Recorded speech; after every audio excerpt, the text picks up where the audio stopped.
चलिए हम स्टार्ट करने वाले हैं वैष्णव धर्म। ठीक है, तो चलिए स्टार्ट करते हैं। वैष्णव धर्म के विषय में प्रारंभिक जानकारी उपनिषदों से मिलती है। इसका विकास भगवत धर्म में हुआ। नारायण के पूजक मूलतः पंचरात्र कहे जाते थे। चलिए हम आगे देखते हैं।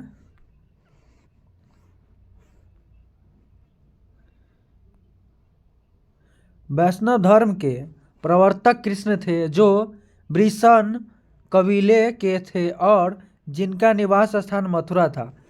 कृष्ण का उल्लेख सर्वप्रथम छंदोग्य उपनिषद में देवकी पुत्र और अनगिरस के शिष्य के रूप में हुआ।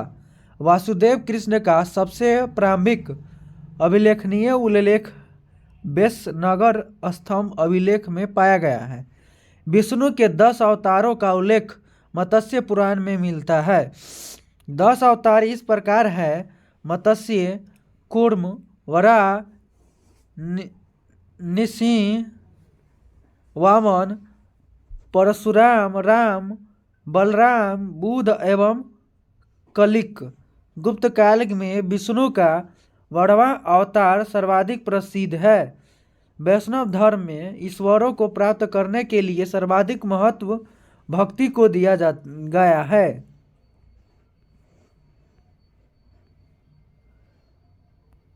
नोट में भगवान वैष्णव के दर्शन चक्र में 6 तिलिया है। कितना तिलिया है? तो 6 तिलिया है वैष्णव का। देखिए इसमें प्रमुख संप्रदाय, मत एवं आचार्य। प्रमुख संप्रदाय देखिए और मत आचार्य देखिए वैष्णव संप्रदाय का विशिष्टता द्वैत, इसका आचार्य है रामानुजन। ब्रह्मा संप्रदाय का द्वैत यानी कि आनंद तीर्थ। रुद्र संप्रदाय का है सुधोदय वल्लभाचार्य। सनक संप्रदाय का है दैत्यवाद निम्बाक। प्रमुख संप्रदाय संस्थापक एवं पुस्तक। ठीक है, बरकरी यानी कि नामदेव। ठीक है, बरकरी का नामदेव। श्री वैष्णव का रामानुजन ब्रह्मसूत्र। परमार्थ का रामदास दासबोध। ठीक है, राम भक्त का रामानंद अध्यात्मक रामायण। नोट में अंकुरबाट का मंदिर कंबोडिया कंजोब के राजा सूर्यवर्मन द्वितीय 1113 ईस्वी से 1150 ईस्वी ने बनवाया था। इस मंदिर में लगभग 10.5 फीट ऊंची भगवान विष्णु की मूर्ति स्थापित है। तो चलिए जो है ना खत्म हो गया। हम चलते हैं फिर इस्लाम धर्म पढ़ते हैं। ठीक है, इस्लाम धर्म। ठीक है, इस्लाम धर्म के संस्थापक हजरत मोहम्मद साहब थे। ठीक है, हजरत मोहम्मद साहब का जन्म 570 ईस्वी में मक्का में प्रमुख कुरैश कबीले में हुआ, जिनके पिता अब्दुल्ला और माता अमीना थी। उनका लालन पालन उसके चाचा अबू तालिब ने किया था। हजरत मोहम्मद साहब को 610 ईस्वी में मक्का के पास हीरा नामक गुफा में ज्ञान की प्राप्ति हुई।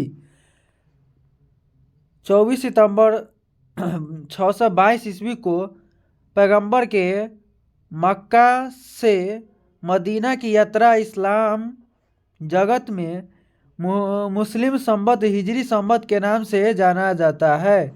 मोहम्मद की शादी 25 वर्ष की अवस्था में खरीजा नामक विधवा के साथ हुई।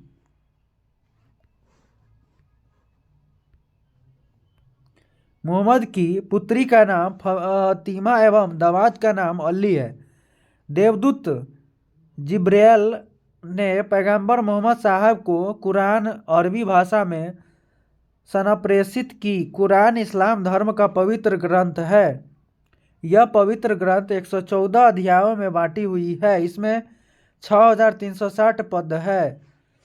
पैगंबर मोहम्मद साहब ने कुरान की शिक्षाओं का उपदेश दिया। हजरत मोहम्मद साहब की मृत्यु 8 जून 632 ईस्वी को हुई। उन्हें मदीना में दफनाया गया। मोहम्मद साहब की मृत्यु के बाद इस्लाम सुन्नी तथा शिया नामक दो पंथों में विभाजित हो गया। सुन्नी उन्हें कहते हैं जो सुन्ना में विश्वास करते हैं। सुन्ना पैगंबर मोहम्मद साहब के कथनों तथा कार्यों का विवरण है। शिया अली के शिक्षाओं में विश्वास करते हैं तथा उन्हें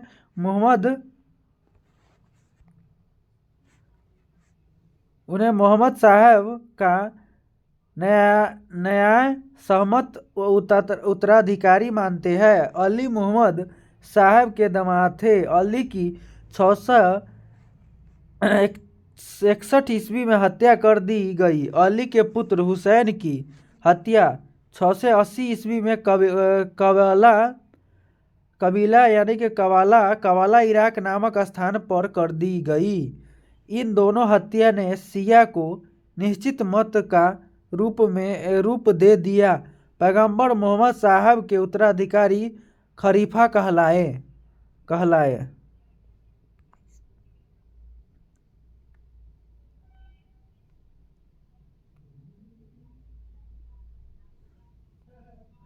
इस्लाम जगत में खलीफा पद 1924 ईस्वी तक रहा। 1924 ईस्वी में इसे तुर्की के शासन मुस्तफा कमाल सपा ने समाप्त कर दिया। इब्न इराक ने सर्वप्रथम पैगंबर साहब का जीवन चरित्र लिखा। मोहम्मद साहब पैगंबर के जन्मदिन पर ईद ए मिलाद उन नबी पर्व मनाया जाता है। भारत में सर्वप्रथम इस्लाम का आगमन अरबों के जरिए हुआ। 712 ईस्वी में अरबों ने सिंध जीत लिया और सबसे पहले भारत के इसी भाग में इस्लाम एक महत्वपूर्ण धर्म बना। नोट में निजाम के दौरान मुसलमान मक्का की तरफ मुंह करके खड़े होते हैं। भारत में मक्का पश्चिम की ओर मुड़ता है।